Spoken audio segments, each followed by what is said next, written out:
Good morning, everybody. Happy Friday. It's our weekly How to Take Over the World session. My name is Mark. I'll be hosting you for today. Thank you for everybody's joining us, including some of Paula's guests. Nice to see you, David and Henry. Thanks for joining us.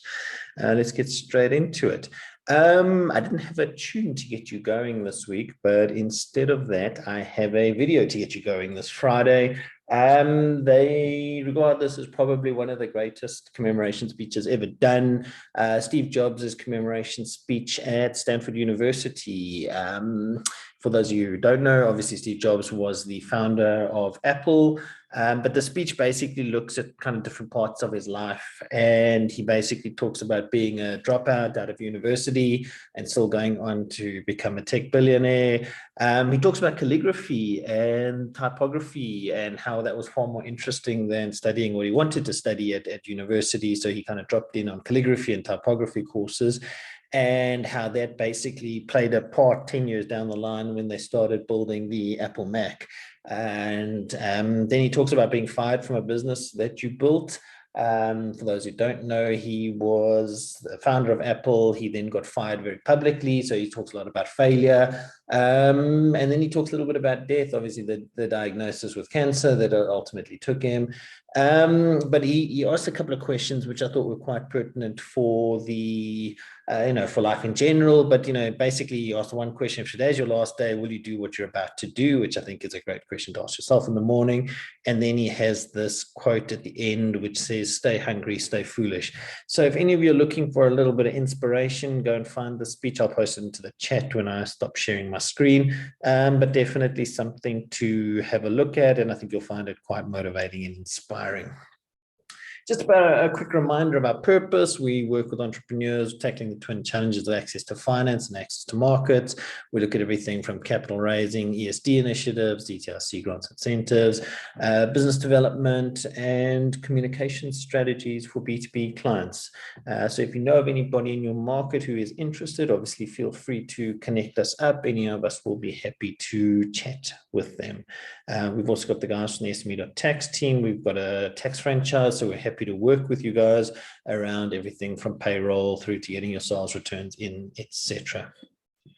What are we working on this week? Cameron and Jess attended this presentation called Content is King with Tiffany Markman at the Trust, which is part of the Mark Sham initiative.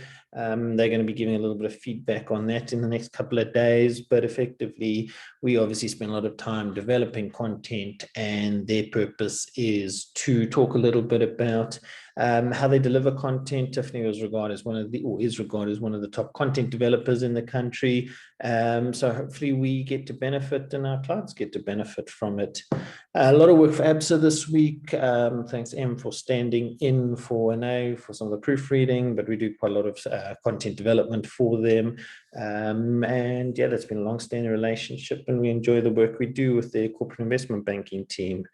Nelly's been working on a couple of these impact reports. So some of you may know we have been part of a team that put together a beauty spa in the Richards Bay area. And these reports are tracking, in this case, the beauty spa that's in place, and then the launch of a new SME.tax cohort. So this is job creation, enterprise and supply development, skills development programs that are there.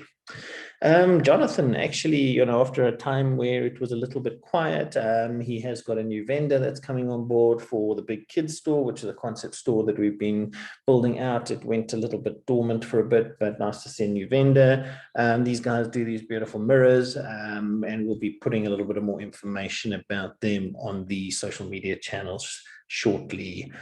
Quite a lot of work around our Hubspot. So we have a CRM system. We've been putting a lot of work around managing our leads and our customer relationship interactions on our Hubspot system as well. Big lesson from the previous week. You increase the chance of a yes if you get a lot of no's. So, I think this week, a lot of door knocking and a lot of, discussions in the air. But if you're not having those discussions, you're not going to get a yes. So get used to the no's, because eventually you get a yes out of it. Just some of the things we're watching. A lot of anti-foreigner sentiment is on the up in South Africa at the moment. I mean, there's a variety of different arguments around it, but it is something that is being quite politicized and driven by government. Definitely something to watch because it's obviously part of the social fabric of the country, and hopefully we can see a resolution to some of this. For those watching the global economy and kind of global geopolitics, a lot of stuff happening in Taiwan at the moment. In fact, yesterday the Chinese fired a whole lot of missiles over the roof of everybody in some of the areas of Taiwan and into the sea there. They say it was part of some military exercises, but at the same time there were visits from the UK, from the US, Speaker of House Nancy Pelosi. It's regarded as probably the next big flashpoint in the world. China believes that Taiwan belongs to it, and Taiwan believes that it belongs as an independent entity, and the US itself has indicated it will militarily support Taiwan should something happen there, and that would put the two global superpowers in a kind of military conflict, which will be interesting to watch. On a more cheery note, Western Cape ICC has received 100 million in conference bids or commitments for the next 5 years. Great for tourism to start recovering. TimeBank has bought Retail Capital and is shaking up the South African landscape. So, banking has primarily been dominated by a handful of different businesses. TimeBank is now starting to flex its muscles. We do some work with the Retail Capital team as well for capital raising and working capital for SMEs. Kind of interesting thing that I post on the social media as well, and relates to some of the work we do in the BBBE space. Just 25% of the 326 government entities have submitted BBBE reports. The kind of irony of this is obviously that government pushes transformation, BBBE, etc. And yet, if you look at the state-owned entities and the state organs, only 1 out of 4 actually complies with the BBBE requirements in the industry. And then kind of just, it's nice to always be able to say that we do some cool stuff and compete with the rest in the world, and particularly because the soccer is kicking off in the, for those who are football fans. Benny McCarthy was appointed as a coach at Man United. If you remember, Benny McCarthy was has been a kind of success story in South Africa and is now competing with the best in the world. And then we've had a pretty cool showing at the Commonwealth Games. And just for fun fact, last night the men's hockey team beat the New Zealand hockey team 4-3, and hopefully that is a precursor for the rugby that is happening this weekend. So nice to see we're able to compete with the best in the world. I'm going to stop for a moment. Anybody got any thoughts or comments before I hand over to Em to present on her side?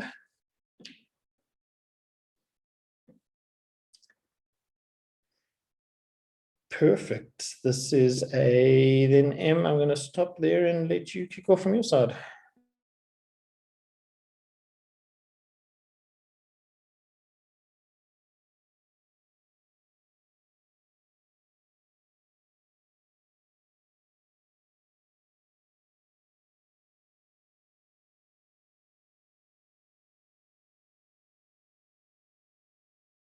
Just check, I think you're on mute.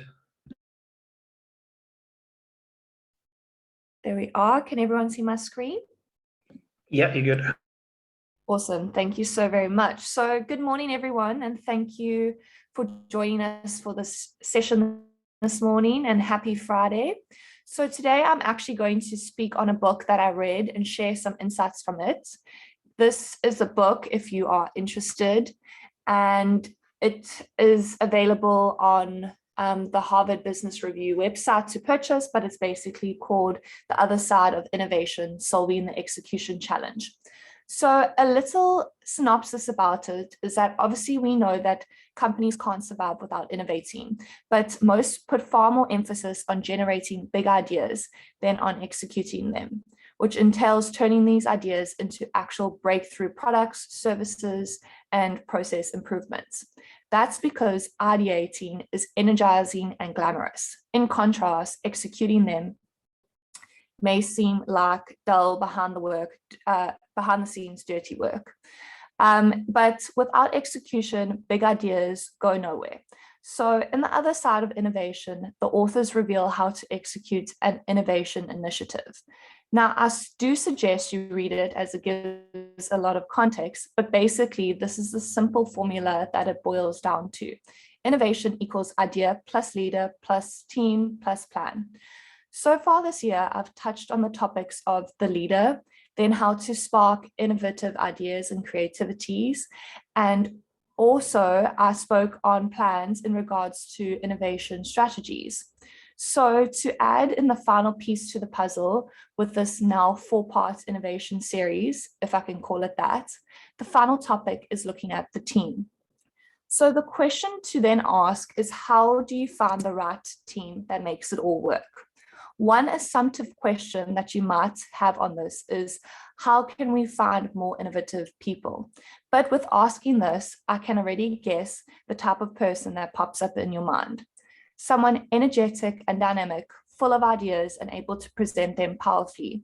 It seems like everyone these days envisions an early version of Steve Jobs. Yet when looking at research, most great innovators are nothing like this stereotype. In fact, most of them are kind, generous, and interested in other people's work. Many are soft-spoken and modest. You actually would notice very few of them in a crowded room. So what does this mean? Well, the simplest answer is that you need to start by empowering the people already in your team. But to do that, you need to take responsibility for creating an environment in which people can thrive. That's no simple task, and most managers have difficulty with this. Nevertheless, by following these 4 steps, you can make a huge difference. So firstly, hire for mission.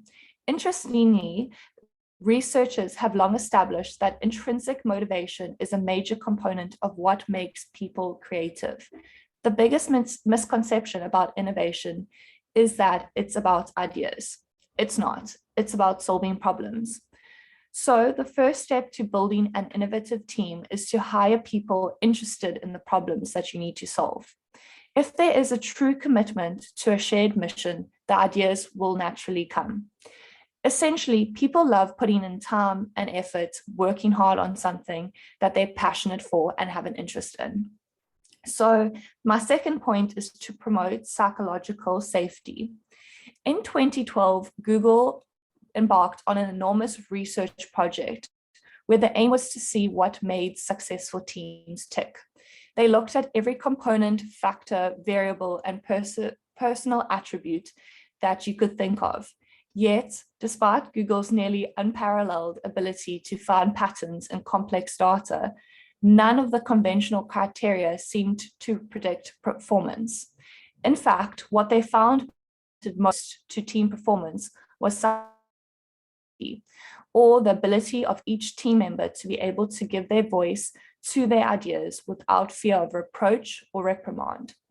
And this is something that is not only applicable in the tech space, but all other fields, industries, and contexts. It not only promotes a better atmosphere, but also increases the capacity for learning and reduces the tendency of blindly approaching work. Additionally, research shows that teams in which people speak in roughly equal amounts far outperform those in which 1 or 2 people dominate the conversation. So those stereotypical Steve Jobs types who are spouting off ideas so often that no one can get a word in may actually be killing innovation. Interestingly, highly innovative teams can be safe for some ideas, but not for others. For example, 2 scientists working within a company developed a revolutionary graphics technology called SuperPaint. Unfortunately, it didn't fit with that company's vision of personal computing. The 2 were actually ostracized and eventually both left. Teamed up with another graphics pioneer.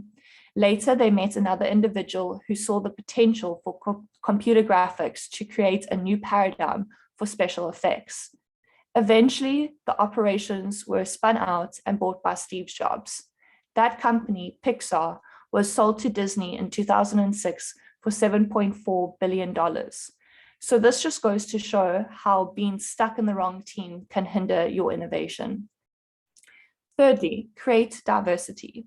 Many managers hire with a specific type in mind, usually people who seem most like themselves. This may be great for creating camaraderie and comfort, but it's not the best environment for solving problems. In fact, a variety of studies have shown that diverse teams are smarter, more creative, and examine facts more thoroughly. Instead of looking for comfort, you should be creating an environment where people expect to have their perspectives constantly challenged by someone who looks, talks, and thinks differently to them. The challenge for managers is to create an environment that is both diverse and yet psychologically safe, like my second point. Evidence suggests that diversity often reduces cohesions and leads to discomfort, yet any team can be safe if it's not challenged. But a great innovative team learn to constructively work through this tension. My final point is to value teamwork. We say this all the time, and it's something that Jason Cam spoke on last week as a cliche, but teamwork makes the dream work. The truth is that you do not need the best people, you need the best teams. The problems we face today are far too complex to be solved by a lone genius working in isolation. That's why the best innovators tend to be knowledge brokers who embed themselves within networks so that they can have access to the elusive piece of insight that can crack a tough problem. So what you want is people who can collaborate, listen, and build strong networks. The good news is that you already have these people within your team. Don't drown them out. So that's just some insights from the book that I've read. I do hope you've learned something. And yeah, feel free to contact me on LinkedIn, or here's my email address if you're interested in popping me a question. Cool, thanks, Em. Much appreciated. And I think it is true. I mean, I think we, and I and I were actually chatting about it just before she went away, but we've kind of evolved from kind of a survival one-person business to a team, and that team has a variety of different strengths. And we're actually talking about the kind of hiring process and bringing in people who actually have a genuine interest in what we're doing. I mean, when you start out, you're always starting out with with the resources you can afford. And over time, we've been able to get better and better at picking the right people and the diverse opportunities that come with it. So thanks for that. Anybody else got any thoughts or comments?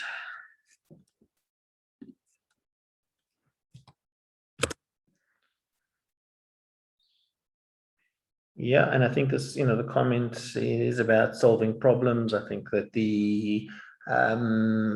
this is why people actually pay you, unless you happen to be selling cars or anything else like that, anything that's commoditized. If you're selling a service, you're solving problems. So think about it like that, put it on share a common lens, and do that as part of your daily mission. And kind of when you're looking at some of the content that you're putting together, what problem am I actually solving?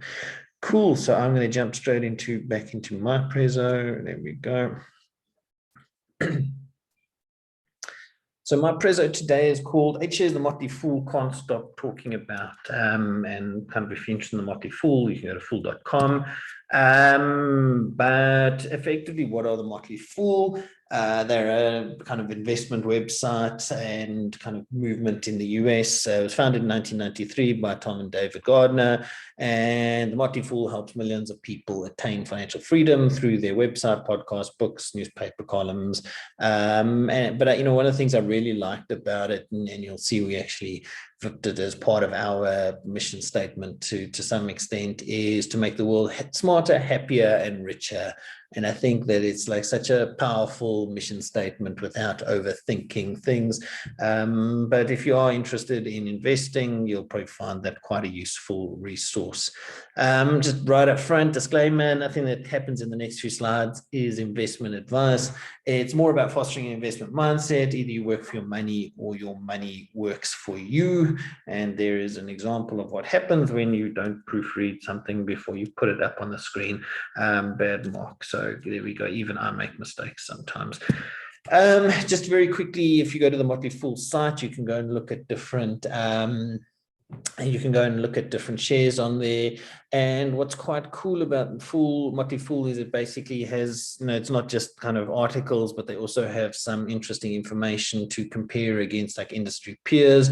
So you can see things like how they've performed, the size of their market, etc. But they've also got a couple of other metrics. So I don't know how many of you know what Glassdoor is.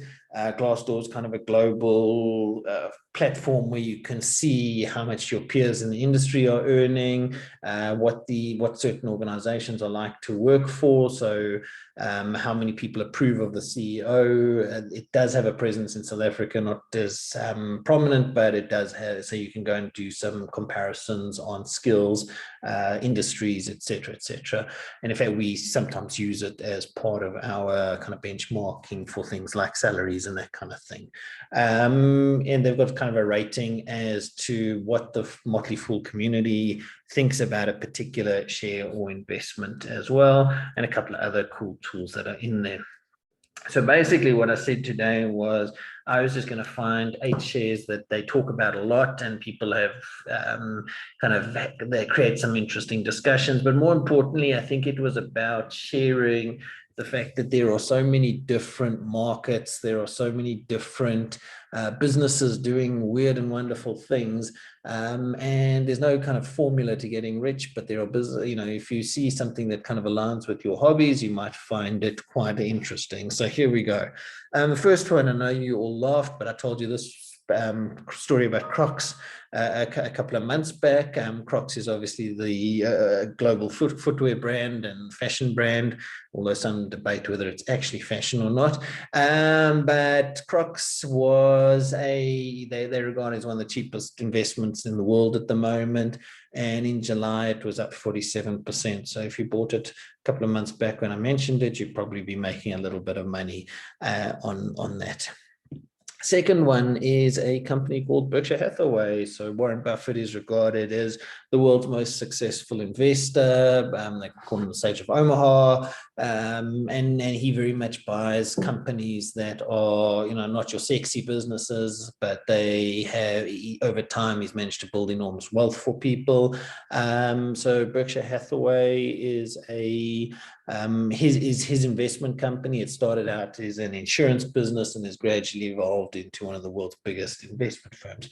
Just very quickly, anything on this you can buy from, on the Easy Equities platform. So either the US or the Australian things. In the right-hand side of it, there is obviously just a kind of a headline from the Motley Fool that you can go and read some of the articles about it. But yeah, Berkshire Hathaway is Warren Buffett's investment company and has been regarded as a huge source of wealth for people over the last 40 odd years.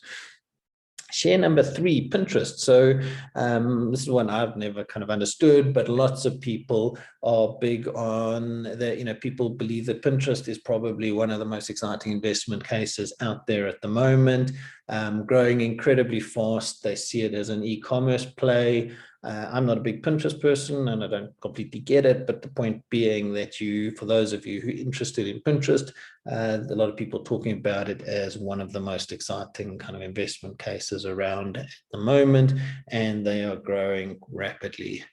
This for the SME.tax guys and for the accountants of the world. Xero Accounting is an Australian and New Zealand based accounting business. We use it for our accounting software at the moment. They regard it as kind of one of the global giants that are that are being built, and there's investment opportunities there. Share number 5 is Ford. So everyone's very excited about Tesla and Rivian and all these other and NIO, all these electric car companies.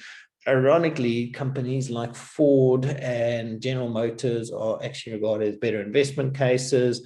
They have made some significant gains. They've got global footprint. They've got a lot of money in the bank, incredibly attractive investment valuations. And Ford's actually had a really good run during the month of July. So, it's the more things change, the more they stay the same. Number 6, Amazon. So Amazon's obviously one of the global retailing giants. And you know, if you owned Amazon for the last 20 years, you have made an enormous amount of money. And they still regard Amazon as having massive growth prospects. And in fact, there's a bit of an advertising business as well that's starting to come through. So lots of people talking about Amazon.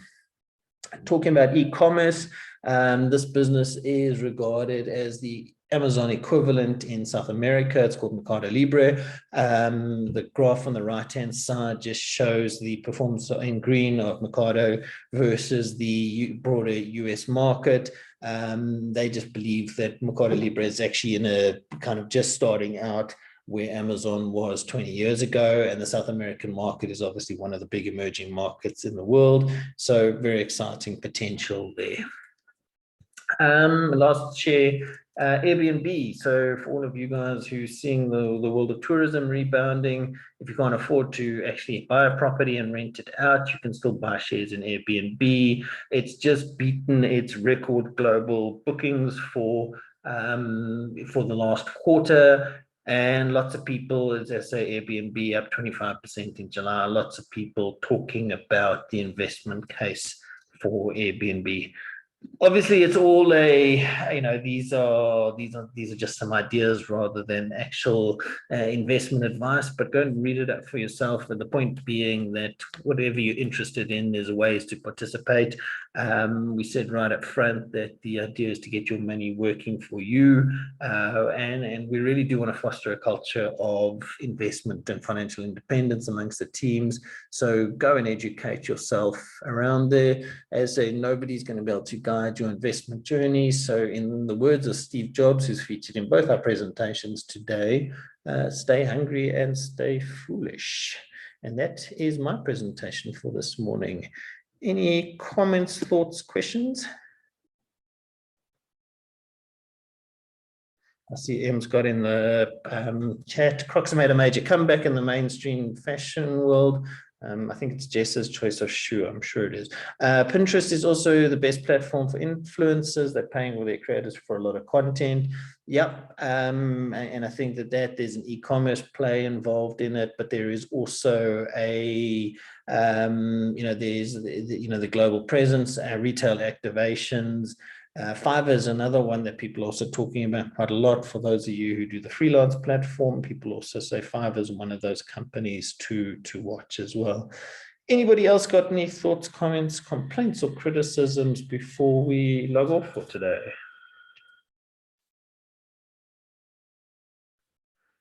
All right, well, that keeps us, that was a good session. Thank you, everybody, for your time this morning.